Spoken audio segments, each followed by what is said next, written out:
Joining us now is Congresswoman Jan Schakowsky, who represents Illinois' 9th District. Congresswoman, thanks for your time. Thank you, Chris. Good to be with you. So I guess I'll ask, is it surprising the speed and alacrity with which they are walking back these promises?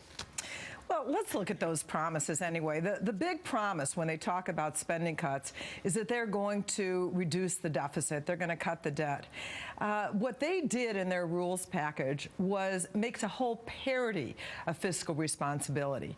They're talking about spending cuts. And from my point of view, the less they do of spending cuts, because you know what they're going to go after.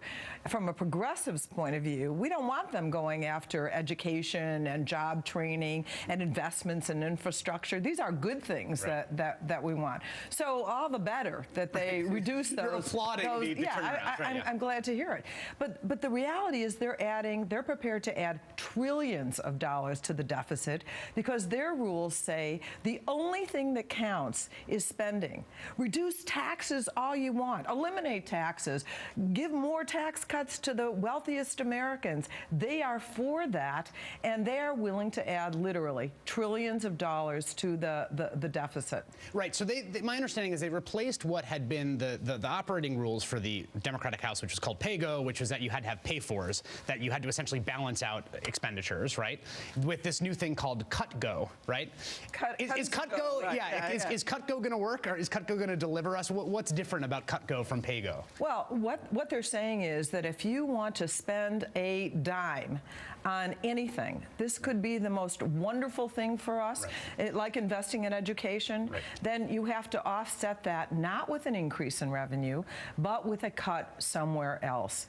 Well, there just isn't that much fat, particularly because they have put defense cuts off the table. Now, let's remember that the Secretary of Defense said there's plenty to cut within the defense budget, but no, they don't want to touch that. So we're really talking about those programs that help the middle class. They're talking about further shredding the safety net for Americans, and I really don't think that's their mandate. You know, Paul Ryan was talking this morning, and it's not just defense, right? They also want to, it's veterans, Homeland Security, defense, and then they say they're not going to touch Social Security, Medicare, so they're kind of slicing down.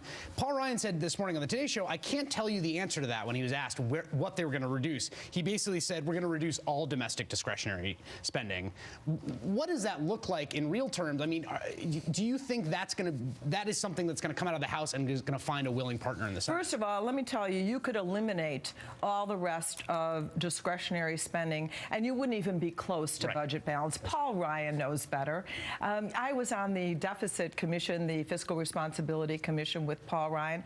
The difference there is everything was on the table, and we considered tax cuts the same as we do spending. Because they show up the same in the levy. Exactly. I want to ask you this. I think that there's this conception people have that the Republicans, or they've sold it as they are the guarantors of the nation's fiscal probity, right? That they are sort of going to return us to this era of virtue. And not only that, they're going to rein in spending. What does the history about a Republican Congress say about that? I mean, you mentioned Paul Ryan. Paul Ryan himself, if I'm not mistaken, cast the deciding vote for Medicare Part D. Isn't that correct? That is correct. That was a major program, actually a very unnecessarily complicated program that put senior citizens into a spin on their prescription drugs, unpaid for, in other words, put on the credit card. You know, we have such short memories as Americans. It was really just a decade ago that there was a surplus in the budget. As far as the eye could see, that was when George Bush took over.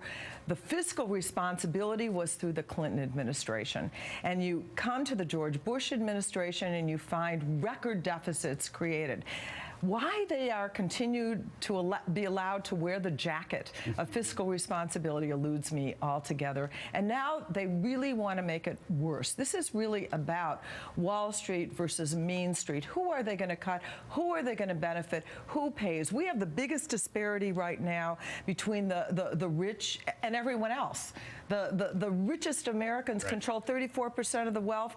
90% of Americans control only 29%. You know, I mean, this is not good for democracy, not good for our economy, and they're going to make it worse. Congresswoman Jan Schakowsky of the great state of Illinois. I appreciate it. Thanks. Thank you. Thanks, Chris.